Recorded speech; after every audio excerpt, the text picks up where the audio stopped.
Hello, hello, hello. You know what time it is? It's time for a weekly football discussion on the Big D podcast. Before I bring in Alex, please subscribe, like, and share the Spunky Spectrum Sports YouTube page where you see all latest and greatest content. We've got a bunch of it coming out this week. Some of it football related, some of it, well, let's just say it's football related. Also, check out the Big D podcast on Spotify and Apple. Joining us is a very happy Dolphin fan and the only person who used Donovan Peoples-Jones against me in a head-to-head contest this week, Alex. What's up, Dylan? Yes, very happy Dolphins fan. I'm as happy as a Dolphins fan as you can be at sitting at 2-7 this season. But, first win since week one, it's something to smile about at least. And another thing to smile about, Donovan Peoples-Jones, man. I had a feeling. I saw after Odell, they were saying he's going to be starting. And I was like, let's throw him in last second against Dylan, see what he does. And worked out pretty well for me. But I can attest when I saw Donovan Peoples-Jones run into the end zone, I'm like, you turd. I'm like, I knew when he caught that ball, I'm like, you turd. I'm like, where was Jarvis Landry?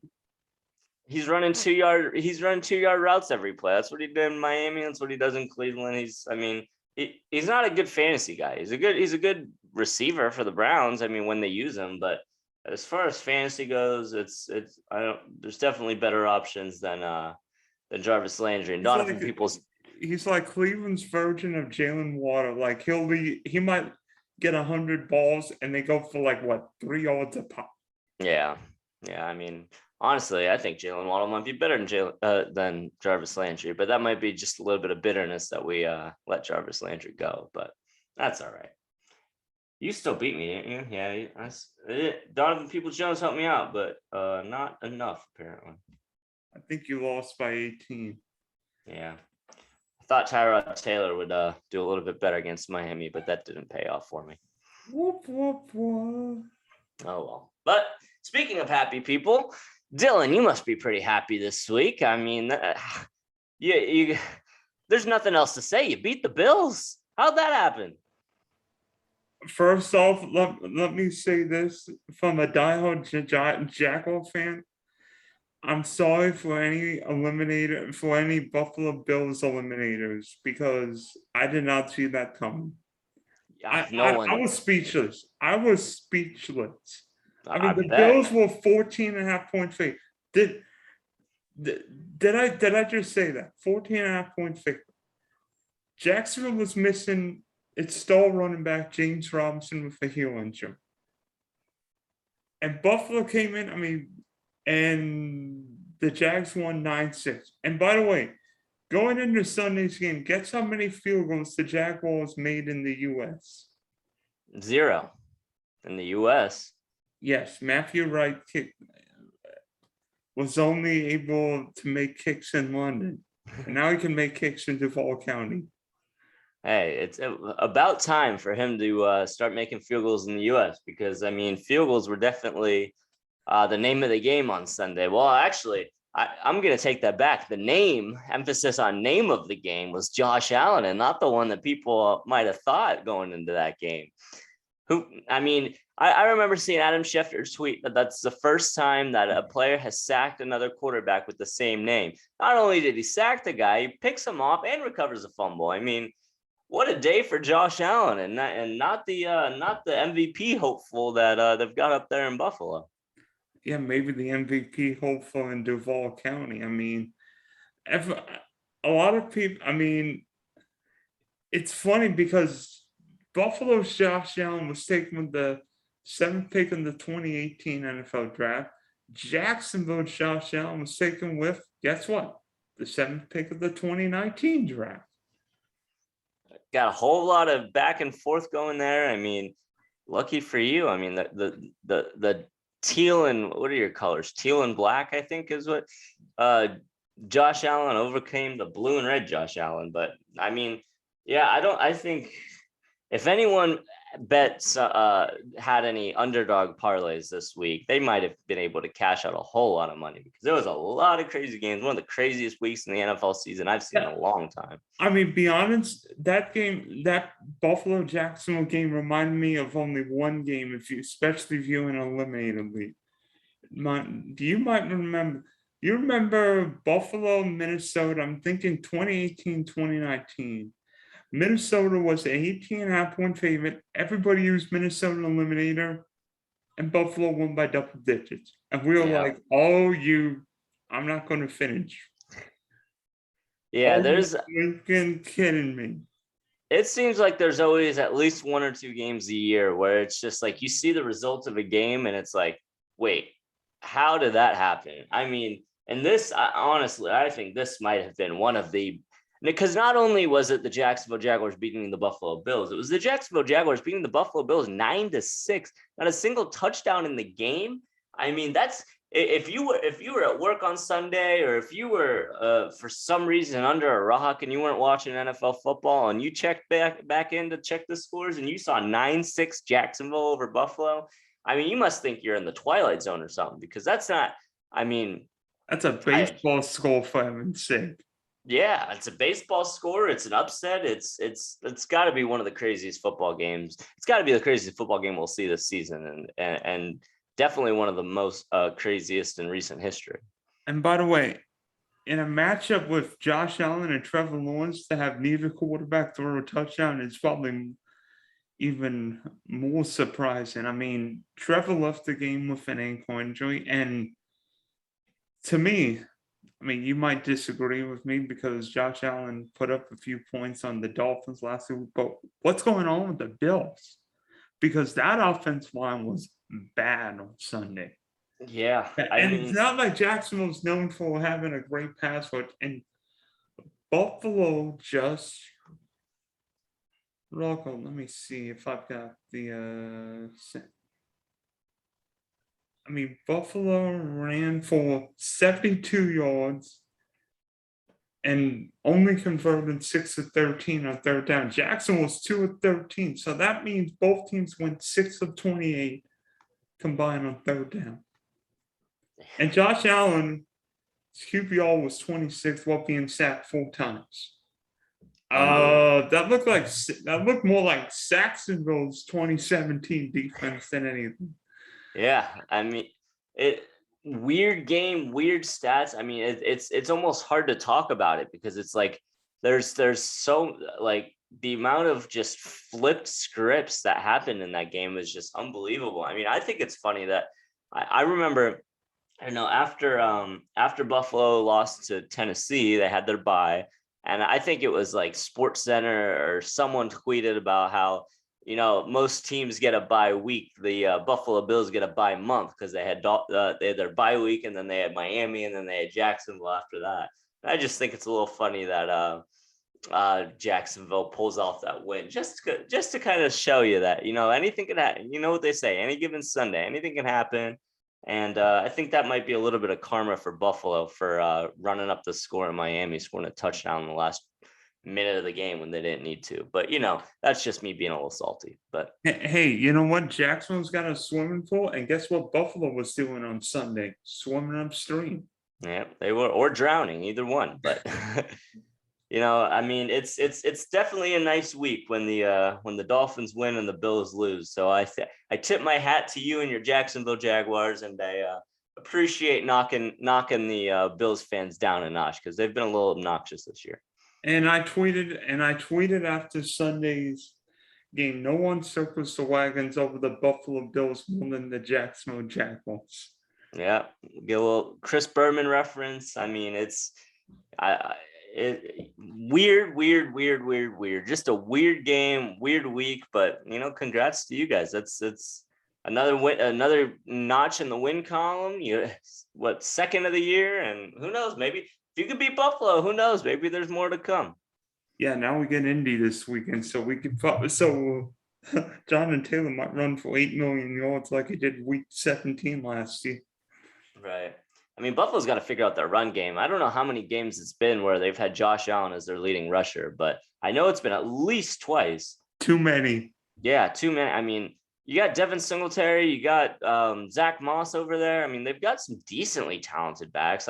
Obviously, it's a pass first offense with the connection that Josh Allen and Stephon Diggs have together. But I mean, you've got to be able to. I mean, trust me, coming from a Miami Dolphins fan, I know not having a run game can absolutely halter your offense. And I mean, it looks like that's what happened on Sunday because the passing game wasn't working, and obviously the running game wasn't working.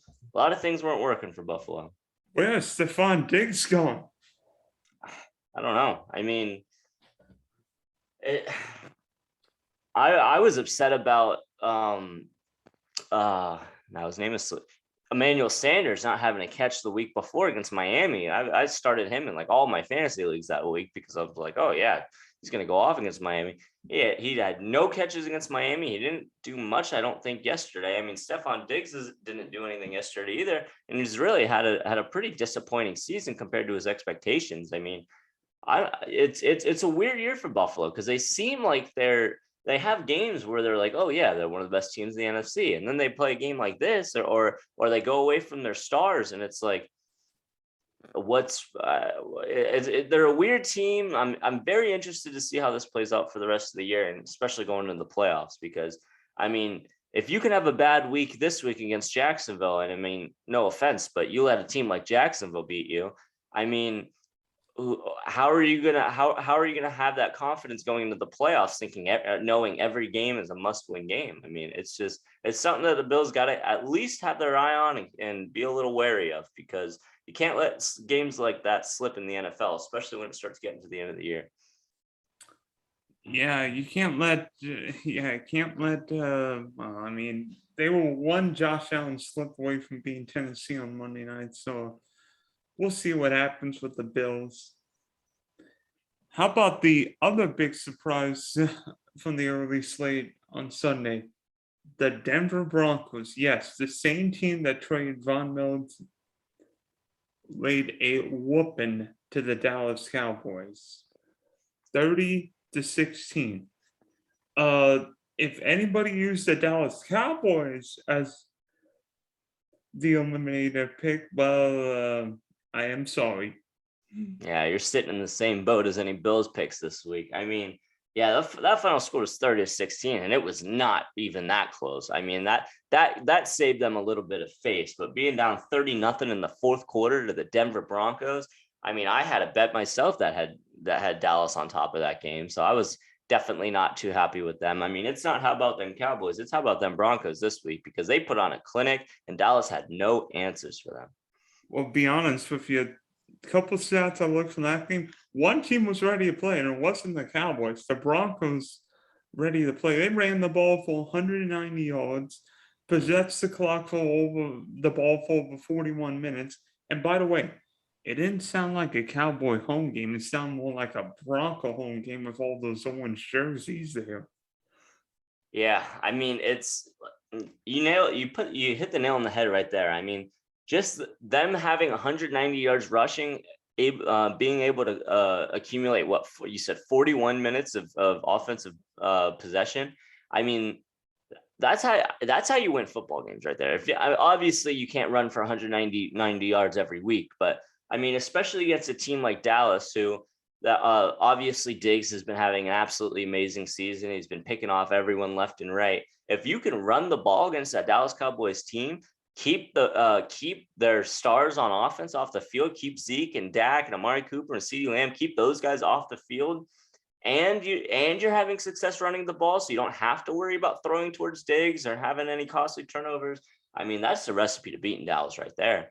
I mean, so props to Denver. I mean, Teddy Bridgewater had a pretty decent day. I mean, he didn't do anything special, but he didn't really have to. I mean, with Javonte Williams and Melvin Gordon taking control of that game, I mean, it was a wash from the start.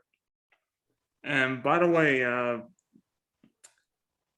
Sunday might have been the worst game I've seen Dak Prescott play in the NFL. I mean, you talk about timing, and I mean, Dak hurt his calf in overtime against New England. Of course, Dallas went on bye, and then he didn't play at Minnesota, and he looked rusty on Sunday. I mean, 19 29, 232, couple turnovers, touchdowns, but then again, those touchdowns came in as what we like to say, garbage time. Yeah. I mean, QBR of 24.1 is not going to get it done, especially if you're the quarterback of America's team. Right. Well, I hate that America's team thing, but whatever. That's a whole different rant. But yeah, I mean, you're right. You're right. Dak looked rusty. I mean, maybe they should have started Cooper Rush this week. I mean, they might have been able to put some points up before the fourth quarter, but The Cooper Rush would have been the hottest thing to hit Big D since. Us. Okay. See what I did there? I like that. I like that.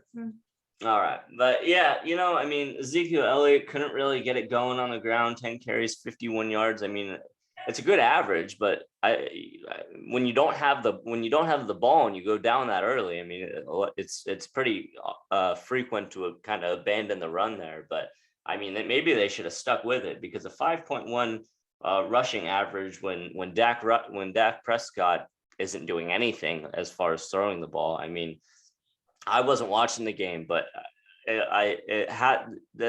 I'm stuttering over my words here just because I'm wondering how Dallas could even allow that to happen. I mean, you've got one of the best running backs in the league. You've got a quarterback who is coming off a couple weeks of not playing, whether it was the bye week or being out to injury. I mean, I would think that you might want to at least lean on your rushing game a little bit, but I mean, they couldn't get the ball back, I guess, from Denver just killing the clock with that rushing game. But just a weird, disappointing game for the Cowboys. I mean, I know a couple Cowboys fans that it just seems to be, the Dallas Cowboys, they've been one of those teams that'll have some success and then they'll have a game where it's like, oh, yep, there's the Cowboys again. Well, Sunday was one of those events where there's those Cowboys again, because I just keep having flashbacks to Tony Romo fumbling the hold, and it's just the Dallas Cowboys can really never have anything nice, can they? Maybe that Cowboy game might have been one of those where you just throw away the tape and just say, we don't want to look at the footage. We're like one Atlanta. Yeah. And now, how about the third surprise on Sunday? The Derrick Henry less Tennessee Titans went to LA and absolutely steamrolled the LA Rams. Yeah, I mean, that was definitely probably the game I was looking forward to the most on the weekend slate. I mean, fortunately, I got home from work, so I was able to watch a good amount of the end of that game.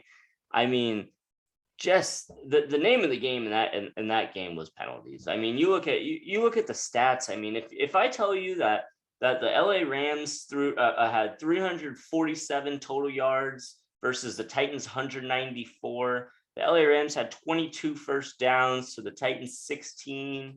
The Rams had 32 minutes of the clock. I mean, you got to think 94 rushing yards to Tennessee 69. You got to think that that's probably a win for the LA Rams, especially considering that game was in LA, was it not? Yeah, I mean, it's a home game for the Rams. You've dominated the yardage, but I mean, you see those penalties, and that really, I mean, penalties can kill a team. Penalties and turnovers are two things that, I mean, if you don't have that under control, you can be a better team, you can play a better game, but you can lose a game.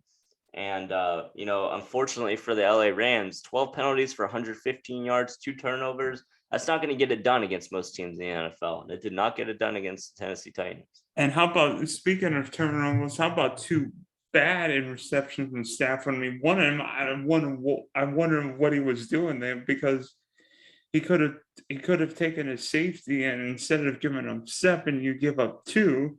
And then the second one, Kevin Byard just ate Matthew Stafford on that play. Yeah, absolutely. I mean, it's that game was so weird, because I just keep having my eyes drawn towards the stats. And like, that's the crazy thing about football is, I mean, obviously some stats, you want to have a productive game. You want to have your numbers. You want to be able to say, yeah, we rushed for 150 yards. We threw for 380 yards. But I mean, just looking at that Tennessee Titans, the stats from them, it's just shocking to me how, I mean, obviously, having an interception for a touchdown, that's a game changer. Or Adrian Peterson having a 1-yard rush. I mean, it's fresh off the denying Dancing with the Stars to make another run at it in the NFL. I was going to But say fresh off the sofa. yeah, Yeah. I heard that Dancing with the Stars offered him like $300,000 to be on the show, and he actually thought Baltimore was going to be giving him a phone call. And next thing you know, King Henry goes down, and it's a little bit south in Tennessee, and they're looking for a running back. But it's just another weird game. I mean, like we said, that's been the theme of this week, is just weird football games. I mean, it was like 22 turnovers in the Dolphins-Texans game. I mean, it's just some ugly football, some weird football, some upsets. And just, another week in the NFL. Yeah, and then how about Tennessee's pass rush? I mean, it seemed like, Aaron Donald's the best interior pass rusher in football, and Jeffrey Simmons just ate up the Rams O-line that game. 3 sacks, and I think it was in the backfield all night. Yeah. I bet you Matt Stafford was thinking of Simmons in his dreams after the game, like, oh gosh. Yeah, I mean, you get sacked 5 times. I mean, sacks are drive killers. I mean, you turn a first and 8, or a second and 8 into a third and 14, a third and 16. I mean, you're putting your offense in a bad spot. It's just hard to really get anything going, especially if trust me. And Ryan Tannehill, I'm sure he was terrified of Aaron Donald, because the man got sacked more than anyone in the NFL when he was with Miami. And I know it's been a little bit better for him in Tennessee, but not quite. I know he's been getting sacked a lot. So it must have been nice for him to be on the opposite side of that, because I mean, it's just so hard to get your offense going when you give up big plays like that. But, I think it's time for one of our favorite segments of our show. It's rant time. We got something a little interesting going on today. How about you start us off with that, Dylan? Usually we rant on a player or team, but Wednesday's typically the day where all waiver moves are for all fantasy football moves are made. So I figured we each talk about our favorite Week 10 waiver edition, and unfortunately, Browns running back Nick Chubb is in COVID jail after having tested positive. So if you remember back to Week 7, where Dearness Johnson rushed the ball 22 times for $146 and a touchdown against the Denver Broncos, well, Mr. Johnson might have the whole backfield to himself, because right now it is the only healthy running back in the Browns' backfield. Kareem Hunt's still on injured reserve, and the other backs are in COVID jail. So you know what that means. If I'm a fantasy user and I've got any money left, or if I've got the number 1 waiver spot, Mr. Johnson would be my guy. I don't care if the Browns are facing the Patriots. Cleveland's got the best offensive line in football. And guess what they like to do more than seemingly everybody, except maybe Pete Carroll? Run the ball.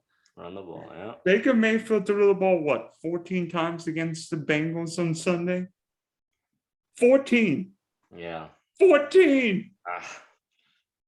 Wait a minute. Fortunately, one of those was to Donovan Peoples-Jones, but yeah. Okay. You're not funny. You're not funny.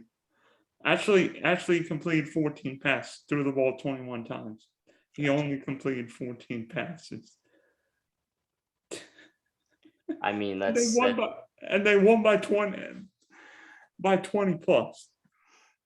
I mean, that's the fortunate thing about, and that was another weird game we didn't even talk about either. I mean, Cincinnati laying an egg, but yeah, I mean, that's one of the benefits of having a big lead, is you don't have to throw the ball. You don't have to worry about it. You can kind of kill the clock. But yeah, absolutely, Dearness Johnson is definitely a top priority waiver claim. Honestly, another guy, I'm actually going to keep it in Cleveland. And I'm going to bring it up again. I honestly think Donovan Peoples-Jones is a depending on how deep your league is. I mean, if you're in a 12-team league, I think he could be a flex candidate in some weeks. And I don't think he's rostered in very many leagues. I definitely think I've got a waiver claim in for him in at least one of my leagues just because I need some receiver help. But the nice thing about that is, I mean, they've got New England this week, and New England has been impressive this year. I mean, they're one game back from behind. They're one game behind Buffalo in the East, and they've been playing some pretty good football. I've had a couple losses that obviously against Miami week 1 and a couple others along the way, but I think that'll be a competitive football game. I think that's going to be I think it'll be a pretty close game throughout. I think Cleveland won't be able to just completely lean on the run. I think they'll have to throw a little bit more against New England, which is why I like Donovan Peoples-Jones a little bit more this week and in the following weeks. But the main reason why I really like him is the very next week. Do you know who Cleveland plays? Could you give me a hint? One of the worst team in the NFL. How's that? Houston, we have a problem. Nope, not quite. The Detroit Lions. Oh, I was going to say, the Lions would have been my next choice. Yeah. So Cleveland's got the Lions next week. They should be able to pass, run, kick, do anything they want against the Detroit Lions. So I definitely unfortunately for Dearness Johnson, he might not be a rest of season waiver guy. I definitely like Donovan Peoples-Jones a little bit more for rest of seasons because, I mean, obviously Kareem Hunt will be back eventually, and Nick Chubb is probably only going to be out for a week with the COVID thing. But you're right. So, I mean, definitely Dearness Johnson's a top ad if you need someone for this week. I think rest of season, I do like Peoples-Jones, but there's one guy. He might not be necessarily a waiver. He's probably on a roster in a lot of teams. But if you have this guy on your roster, you need to be starting him this week, and you might need to be starting him for the rest of the season because this guy is going to win people fantasy leagues. I know he won people fantasy matchups this week, and that, my friend, is James Conner. James Conner for the Arizona Cardinals is I'm lucky. I was fortunate enough to have him in a couple of my leagues this year, and he's been a bye week plug-in, an injury plug-in for me, and he's been getting a good 10-12 points because of the Chase Edmonds mix. But you know, Chase Edmonds goes down, and what does the man do? 46 points this week, at least in my league. Might have a couple bonuses or anything, but I'm telling you right now, if James Conner is on waivers, he should be the first player added on your waivers list. If he's not, and you have him on your team, on your bench, I think he's a plug and play maybe for the rest of the season, depending on how your running back situation is. But and if you need some running back help and you got a couple extra receivers or tight ends or something like that, I think he's a prime trade. I mean, maybe he might not be the best trade candidate this week just because he's coming off a monster game, but I think I'm definitely, I'll tell you what, I'm definitely happy to have James Conner on my bench right now, and I don't think he's going to be on my bench next week.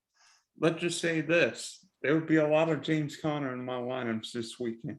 Yeah, absolutely. Especially Kyler Murray being banged up. You know they're going to be running a little bit more. They don't want DeAndre Hopkins is banged up. I love James Conner for rest of the season, or at least until Chase Edmonds comes back. And even if Chase Edmonds comes back, I think James Conner might take that running back room over. And fly away. There you go. Yeah, I think Conner makes a lot of sense, particularly because as the weather gets cold, you need that power back, and Conner can be that power back. Mm-hmm. Yeah. How would you like to stop James Conner and Derrick Henry in 15-degree weather? I'll pass on that. Absolutely. Yeah. Especially, I mean, you know, my league where I have Derrick Henry sit in my IR spot. I mean, hopeful that he might be able to be back for the fantasy playoffs. I doubt it, but you know, I just can't drop him, you know. But you know, I have James Conner in that league, and he's definitely getting. I'm starting him over Gaskin this week, I think, and I'm definitely putting him in with confidence. I would be too. So thanks for hopping on, Alex, and we wish you Dolphins well on Thursday night against Lamar Jackson and the Ravens. Hopefully Lamar, I wonder if Lamar's got enough energy after basically carrying the Ravens for the 15th time this year. Yeah, I'm not really looking forward to Thursday. I think Baltimore always beats us. It's always tough when we play Baltimore. I remember one game we beat Baltimore, and that was in 2015 for only win of the year. And it seems like ever since then, they smacked us once in the playoffs. They 2015, smacked us on opening day. 2015, you mean 2007? Yes, did I say 2015? I do mean Yes. the one in 15 season, 2007. Yeah, sorry. Yeah, Mixed up my words there. the great Camarillo. I think it was it like Leo Lemon to the Greg great Camarillo. Camarillo. I will never forget where I was during that play. It was one of the happiest moments of my life as a Dolphins fan. It's extremely depressing, but it's the truth. But it seemed Was it happier than the time? I can't think of his name. Kenyon Drake scored the touchdown, making Gronk look like he was 55 years old at deep safety. that the Miami Miracle, the Greg Camarillo play, and the David Tyree helmet catch are three of the happiest moments I've ever been in NFL history. One of them wasn't even for the Dolphins. I mean, it was for the Dolphins. It just wasn't on the Dolphins. But yeah, no, I mean, that was definitely the Camarillo one will definitely be one of the memories that I will always have. But it seems like ever since then, we have been gotten smoked by Baltimore. So I'm hopeful for this week, but I'm not really expecting much. I think Lamar Jackson's probably going to run all over us, but we got a chance. Yeah, and my Jags are in Indy facing Carson Wentz and the Colts. So we'll see. I mean, we both pulled it out this week. Maybe we can both go two weeks in a row. Yeah, that would be the shock of shocks. Yeah. But thanks for having me, Dylan. It's been a pleasure as always. Thanks for hopping on, Alex, and we'll be back next week. All right. See you then.